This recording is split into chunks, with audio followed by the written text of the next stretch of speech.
What if you could build your dream home and be mortgage-free? There's a new housing trend sweeping the nation, building homes out of the stuff we just throw away. I'm Jared Dosty, a building and design contractor that has seen the future of housing, and it's garbage. Ew! Ew! There's like tire juice in there. And I'm Jordan Reid, a do-it-yourself designer whose new purpose is to repurpose. Oh!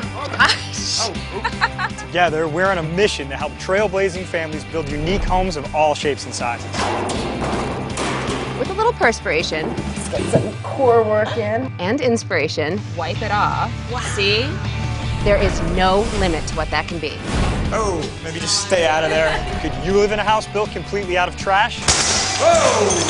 Find out now. Is there poison ivy back here? This is the house that trash built.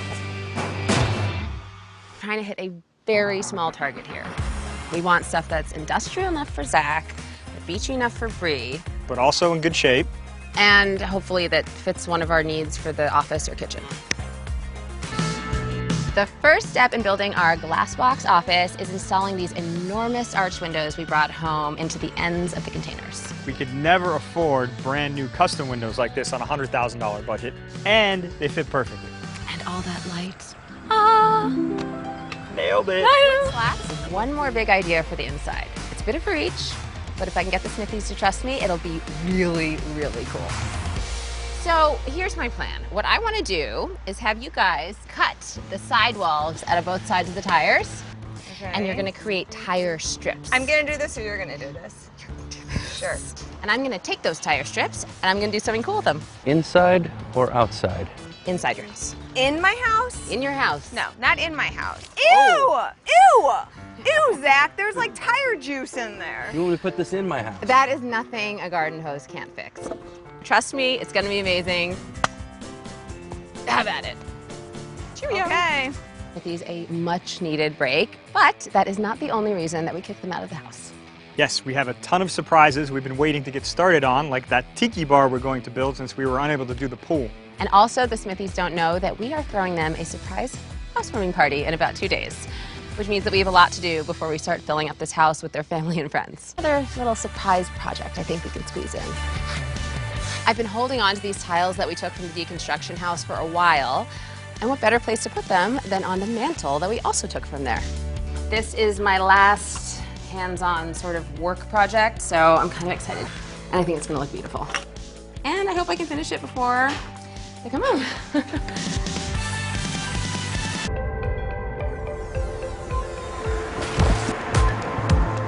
The Smithies are coming back to see their trash house this afternoon. Very exciting. Yes, but there are still a lot of finishing touches before the house becomes a home. But you love decorating.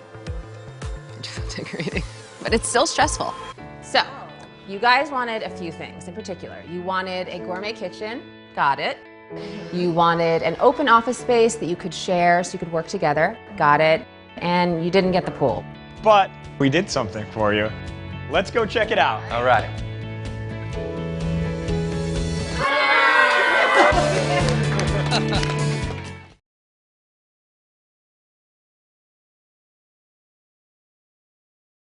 All of our kids spend too much time on their phones. I know I have arguments with my 12 and 13-year-old about it all the time. Thank goodness for RamshackleGlam.com.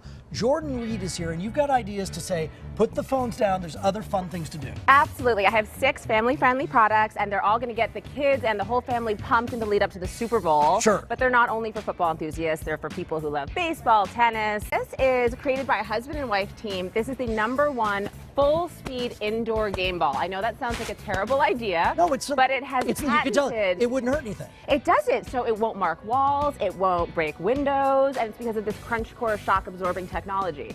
And here we have actually a glow-in-the-dark football. So you Okay. can keep the game going after That's the fun. Super Bowl, All right. And it lights up on impact and it'll stay lit for 40 seconds. So, and it's really bright, it's LED. So All right. that's really fun. And then putt-putt. Who doesn't love a putt-putt? This is indoor and outdoor. So you can play this on a rainy afternoon. You can also, it has black lights and LED balls. So you can play this at night with the whole family. And then I grew up in an era, and my son still has one, of Nerf basketball. Right. But this is even more kids-friendly So size. the best thing about this is its name. It's called the basketball. Oh, very good. And it is for 12 months and up. And yes, those do squirt water. Oh, that's fun. Right? And Oh, it I helps can't them imagine. practice their coordination. And I mean, it's just the cutest thing I've ever seen. That's great. You've had the site for 10 years, and do you essentially curate these things? Because like this one would be, I've never heard of it. It'd be great. Yeah, of course. And my whole thing is, you know, I run a site for 10 years, but I'm about digital detox. That's my next book. It's Okay. about digitally detoxing. And I think we need to dial down the technology and really play. You're exactly right. Ramshackle Glam. Ramshackleglam.com. Jordan, so nice to meet you. So nice to meet you.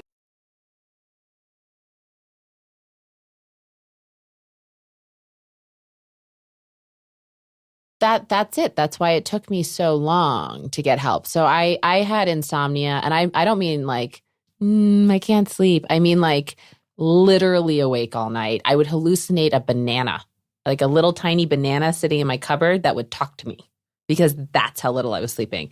And because it makes you crazy if you don't sleep. Like you lose basic motor functions. Like it's really bad.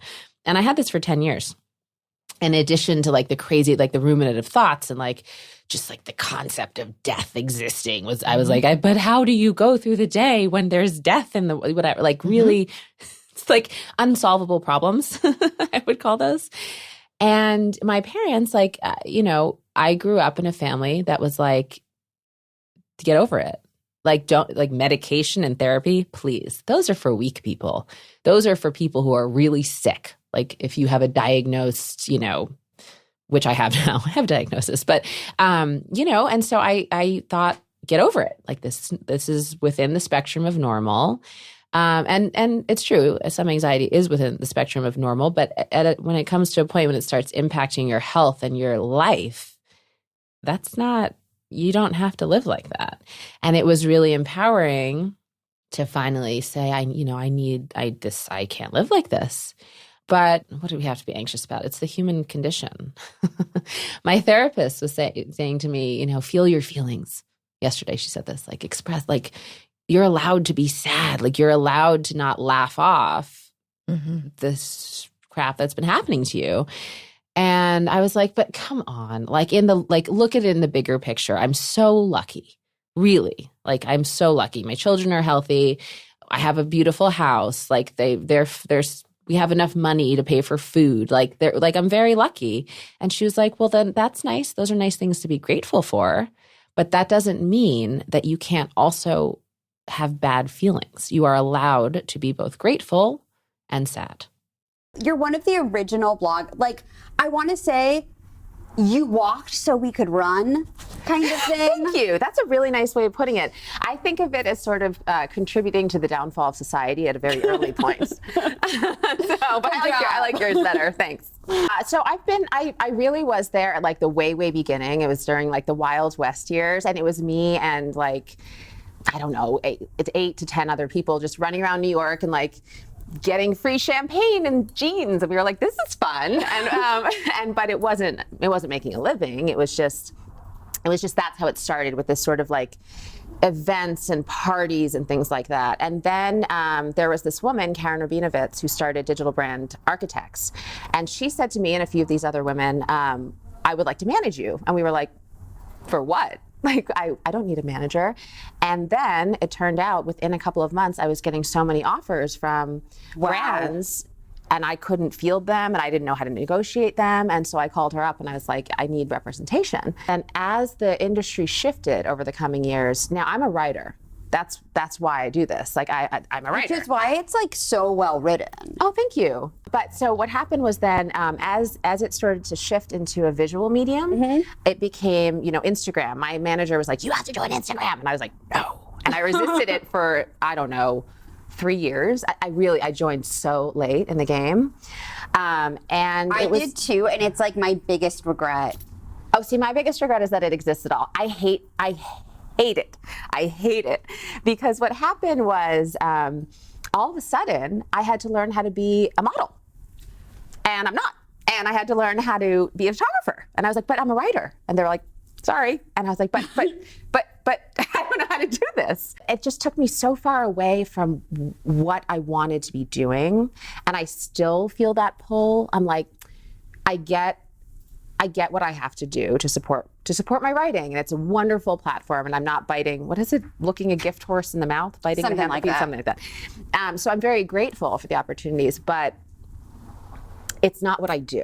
And that's another reason why the effortless filtered thing does bother me, because it creates this, and I think it's also mostly with women, like this sense that like, the having it all thing, like, oh, it's also effortless and breezy. And it's not. It's a lot of work, and it's not pretty, and it's not always glamorous, and you shouldn't have to pretend that it is. So I am at ramshackleglam.com. That's my website. And then I have the big fat activity book for pregnant people, the big activity book for anxious people, and coming out soon, I have the big activity book for digital detox. And those are all on Amazon and Urban Outfitters, some of them. Throw out your phone. With Jordan Reid, who is a blogger. The name of the blog and the kind of the brand that you created, remind me of it again. Ramshackle Glam. Ramshackle Glam. And one of the things is this amazing workbook that you co-created with Aaron Williams called the Big Activity Book for Anxious People. And it is so funny and also so relatable for anybody that battles any kind of demon in their head. And we're going to go through some pages in it if you don't mind. But I just want to get a little background on you before we get to that. Jordan was sharing with me before we started recording that she co-created the show It's Always Sunny in Philadelphia with your ex, and then you guys broke up before the first episode aired, and you got, I don't know if this is the right verb, screwed out of any ownership of the show. That's a good one. And you were replaced as the lead actress in it. Yes, I was. How could that cause any anxiety? I mean, the trauma. I was talking with a friend who we call ourselves recovering actresses, which I think is perfect. Do you watch Barry, by the way? No. Oh, you have to watch Barry. It's such a great satire on show business and actors. But go ahead. Wonderful. Yes. And so being an actor is this, I don't know if many people who listen to you are, but it's just this very unique situation where you're like desperate to work. You're like, just let me work. And over and over and over and over, you put in the work to get hired and hear no, just for years. I mean, for most people, it's their entire careers, mostly no's. And that's hard enough. And then when you finally get the thing, and you're it's a lottery ticket. It's a lottery ticket. It is. It is like winning the lottery. And to, and all of a sudden, like, right, agents are calling and, everyone loves you. And and then to have that be taken away from a breakup also, when you already are going through a breakup. It was very traumatizing is like an understatement. It was pretty bad. And you had been advised by your lawyer to not fight for ownership of it. Right. I literally heard the words, "You'll never work in this town again." And I was like, oh my God, okay. Because I was 23. I was terrified. Yeah. But it's been very exciting over the years, growing this brand, writing these books. And there's the power that comes from recapturing your narrative and telling your story for yourself.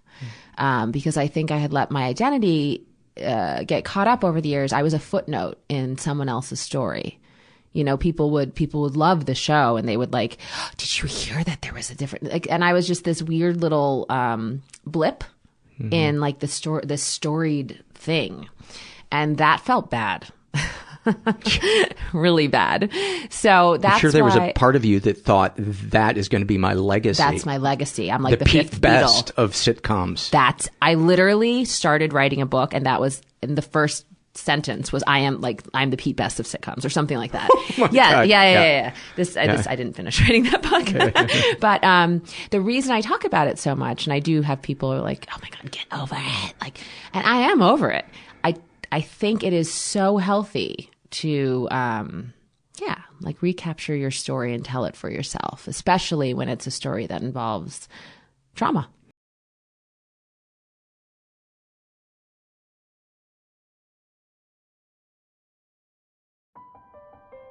I had this really visceral sense of like reaching down into my body and like pulling out these words and saying, I want a separation. It felt like doing an impossible thing. This upheaval of our family dynamic has provided this opportunity to rethink all those things that I thought I had to do that were for myself. They weren't really because my kids needed them. Bento box lunches with rainbows of colors, of vegetables. It was to make myself feel better about being this perfect parent. I could have just taken it easier on all of us. And now there is this ease to living. With my daughter, she's 4, and every night it's just this very concentrated her and I time. My son and I, he's like, Mommy, can we read by the fire? And I'm like, yes. And we go and we sit, and he has his book and I have my book, and we are quiet together. It's peaceful. It's been very important to me to frame this to my children not as a loss of love, but rather it's this opportunity to sort of expand the potential for love in their lives and show them all these different ways that love can emerge, you know, through friendships, through family. It's just getting bigger and bigger, and there's more. This is who I am. This is love. This is where my future is. The fact that it's just all wide open from here, it's pretty exciting.